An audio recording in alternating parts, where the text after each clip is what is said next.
So now I'm going to take you through the big heavy thing, the brown Bess Musket. All right, brown Bess Musket is a black powder flintlock weapon, cutting edge technology of the day.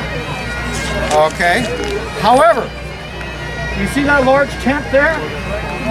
If I took this weapon, loaded it, and fired it, I can guarantee you I would hit that tent. Those people in the tent would be extremely unlucky if I did hit them, because I shoot a 75 caliber, 1.25 ounce solid lead ball out of a smooth metal tube.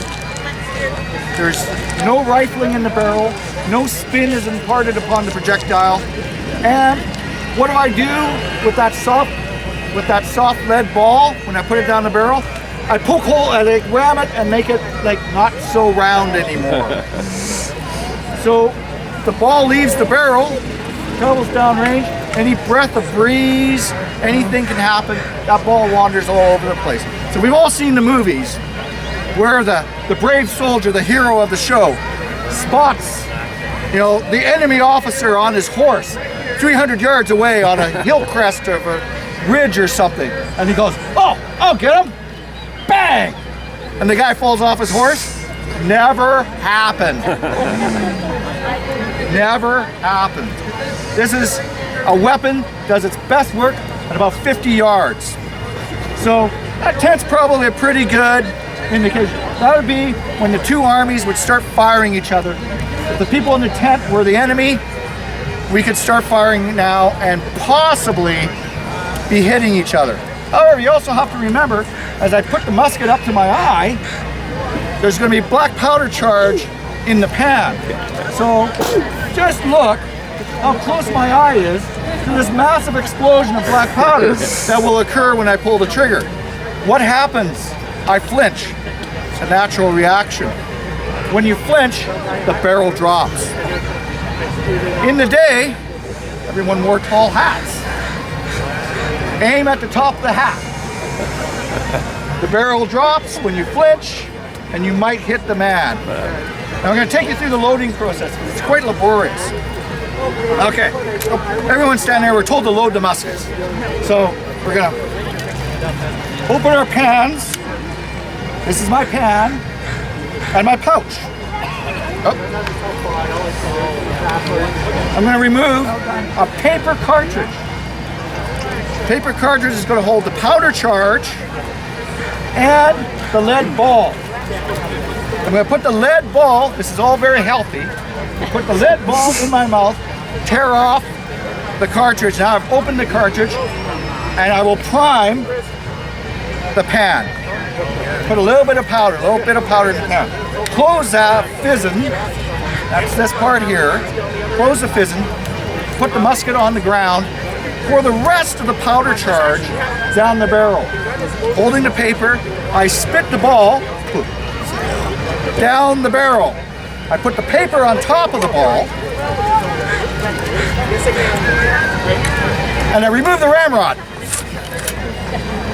Now we've all seen this on TV and movies, right? They ram them.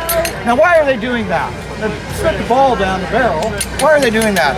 Well, you have to get the ball seated on top of the powder charge, or because if there's a space, the back of the gun will blow up in your face. So they very diligently ram the ball.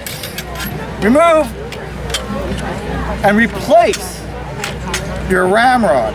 Now why did you replace the ramrod? Wouldn't it be easier just to put that there and go through fire, pick up the ramrod, got to put it back in the ferrules all there? What happens is, let's say you were the French and you were coming towards me and, oh, you pushed me away from my ramrod. Now I have an expensive club. It's no longer a firearm. I can't load it now without the ramrod. So we put the ramrod back in its ferrules. So now the weapon is loaded. I go to full cock. Okay. It was at half cock before. If I had a weak shear pin, the weapon could have gone off at half cock with a quick thump. This happens to be a very new musket, really well done. Or it's really strong spring, really strong shears, so it's very good. So, when I pull the trigger, I'm going to pull the trigger to show you the sparks. I'm only going to do it once or else I'll wear out the flint. Okay? So, not everyone will get to see, but take my word for it. You see the sparks? Yeah. Okay. Hope I got it. Take my word for it, there were some sparks. You saw how the fizzen jumped open. The sparks fell into the powder charge, set off the powder in the pan. So I had the flash in the pan. Hopefully, a spark has gone through the little tiny flash hole into the barrel to set off the main charge. So, boom! Now I gotta do it all again.